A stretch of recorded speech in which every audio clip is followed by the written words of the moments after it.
to Cameroon, first of all, the internet is back in southern Cameroon, yes, but not before the blackout cost Cameroon's economy $3.2 million.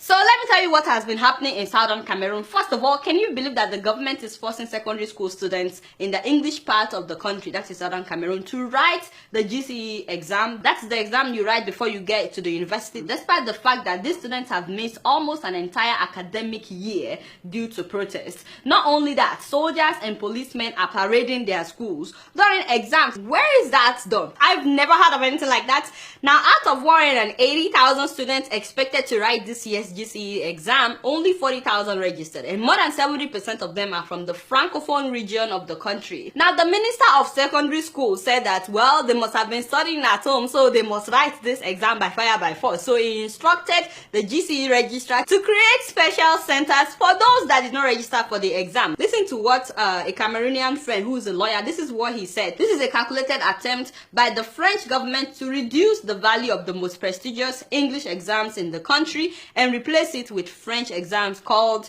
BACC. Wow, my people in Cameroon, I'd like to hear from you about this. And still on Cameroon, a lawyer is now facing death penalty for organizing a protest. Nkongo Felix Agobela has been detained since January. They charged this man with treason, with terrorism, with everything. 8 counts. And can you believe that the government is saying that he will be tried in a military tribunal? This guy was arrested from the English-speaking part of the country. They took him to the French-speaking part of the country, and now they are saying that he will be tried by the military tribunal. By the way, he's not just a lawyer, he's the leader of the now banned Cameroon Anglophone Civil Society Consortium, and then he's also the leader of the FACO Lawyer Association, and also the leader of the Center for Human Rights and Democracy in Africa. In fact, this man has worked with the UN as a human rights officer. Now he's facing death penalty for organizing a protest. This is what Paul Biya is doing. His tactic is that if he can deal with the leader, take out the leader, that others will keep quiet, because he's trying everything to make sure that people are not protesting in Cameroon. Also, 3 guys were arrested in 2015 for passing a joke text.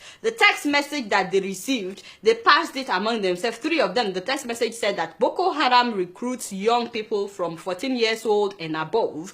Conditions for recruitment is 4 subjects at GCE, including religion. You guys know that Boko Haram has been killing people in Cameroon. A lot of people have died in Cameroon because of Boko Haram insurgency. Now, the joke is that Boko Haram is able to recruit people easily, while it's very difficult to find a job in Cameroon. Now, a teacher saw the text message and called the police. The next thing, these 3 guys were sentenced to 10 years in prison, and they've been jailed since January of 2015. As it is, they've spent more than 2 years in prison. In fact, they were kept in chain for months. Amnesty International has gathered more than 310,000 letters and petitions, signatures from around the world, and they decided to hold a press conference in Yaoundé last week in order to address this issue. Can you guys believe that the government sent soldiers to go and shut down this press conference? I mean, it was just a press conference. 12 soldiers came to close down the conference room in a hotel at the capital in Yaoundé. And then the communication minister came out and said, well, the event is a threat to public order. Can you imagine? So the 3 guys are still in prison. Meanwhile, a lot of Africans are celebrating the fact that France has elected a new president, Emmanuel Macron. And this new president, a lot of Africans are hoping that he would not continue the master-slave relationship that a lot of Francophone countries have with France. Also, a lot of people are hoping that maybe now the people can remove dictators in Francophone countries without France backing up the dictators. Here is the video of the new president dancing with an African community in France.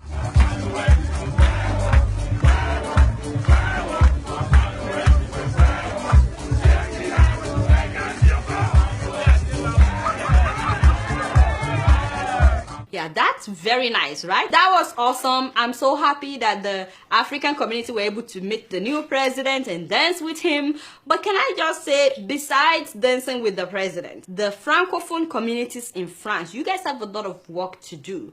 After dancing with him, I was hoping you guys would sit down with him and talk to him about what has been happening. And maybe this happened and I just didn't see the video. But that was an opportunity for you to talk to him about what is going on in Cameroon, for you to talk to him about about the case of this lawyer, the 3 young men that were arrested. There are so many things to talk to the president of France. If 1 million Africans in France would storm the office of this president, demanding that he should put an end to the terms of all these puppets that they have in Africa, don't you think he would do something? I'm so happy that you were able to dance with him, but seriously, you need to do more than dance with this man. In the meantime, I'm hoping that help will come for these 3 young men, as well as the lawyer that is now in prison, and so many others that have been arrested because they've been protesting in Cameroon. You guys know I don't know much. Guess what? I'm just keeping it real.